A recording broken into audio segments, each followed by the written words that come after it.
Hello everyone, welcome to the Upfront.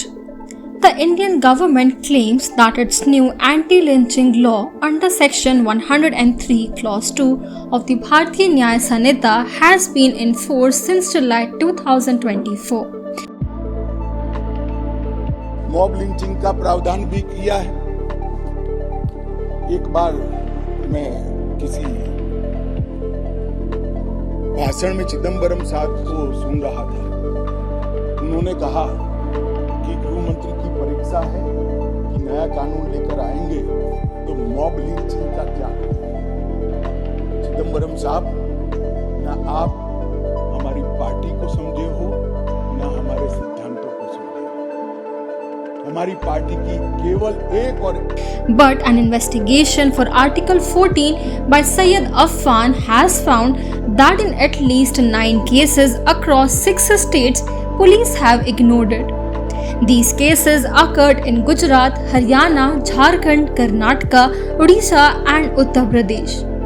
In 4 of these states, the BJP is in power. In each, Supreme Court guidelines on dealing with lynching have been violated. 5 of the 9 incidents involved so-called cow protectors. The remaining 4 were triggered by baseless accusation such as refusing to pay extortion money, involvement in an accident, alleged theft or shouting pro-Pakistan slogans. In several cases, attackers filmed themselves committing the assault.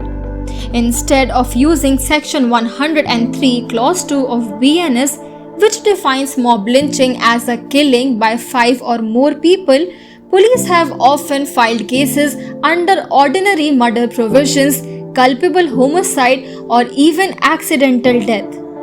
In Mangaluru, Karnataka, a lynching was initially recorded as an unnatural death, only later upgraded under Section 103 Clause 2. In Jharkhand, a case registered as mob lynching was reclassified as an accident based on a post-mortem report. One of the most telling examples comes from Moradabad, Uttar Pradesh. On December 30, 2024, 37-year-old Shahideen Qureshi was beaten by a mob over cow slaughter allegations and died in hospital.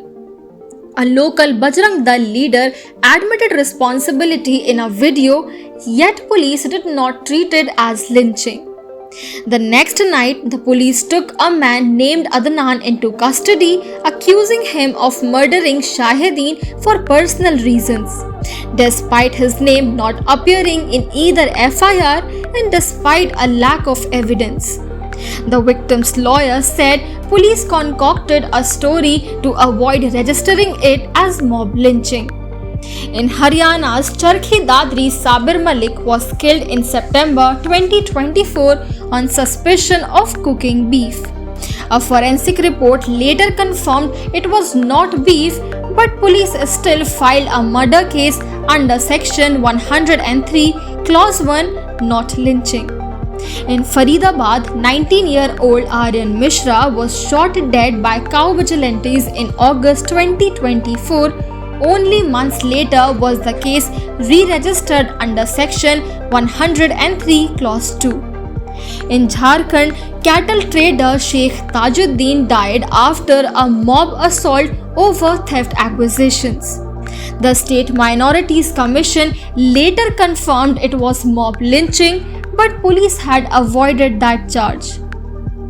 On May 9, 2025, in Odisha, Cuttack, 25-year-old S.K. Rahil was beaten to death and his car set ablaze.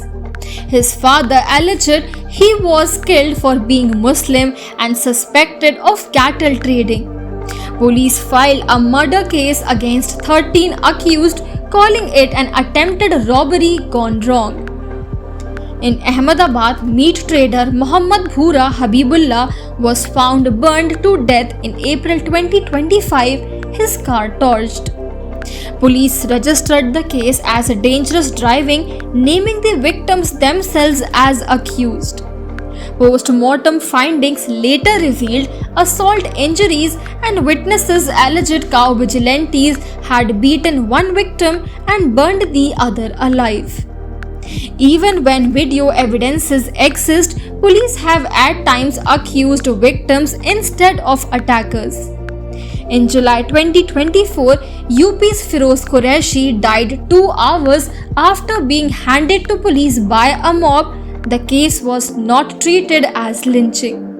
In Jharkhand, Hazaribagh, police claimed cleric Maulana Shahabuddin died from injuries in a motorbike accident, though witnesses said he was killed by a mob after colliding with a woman. The Supreme Court's 2018 Tehseen Poonawalla judgment had laid out detailed steps to prevent and prosecute lynching, including appointing senior officers as nodal officials in every district.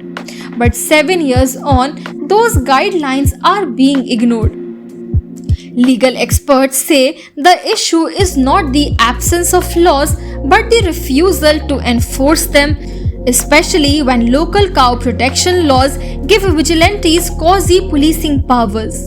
This contradiction, they want, continues to shield perpetrators and deny justice to victims. That's all for today. If you like the content we provide, please subscribe to The Upfront and press the bell icon to get notification of all our updates. Please share our videos and educate others. Thank you.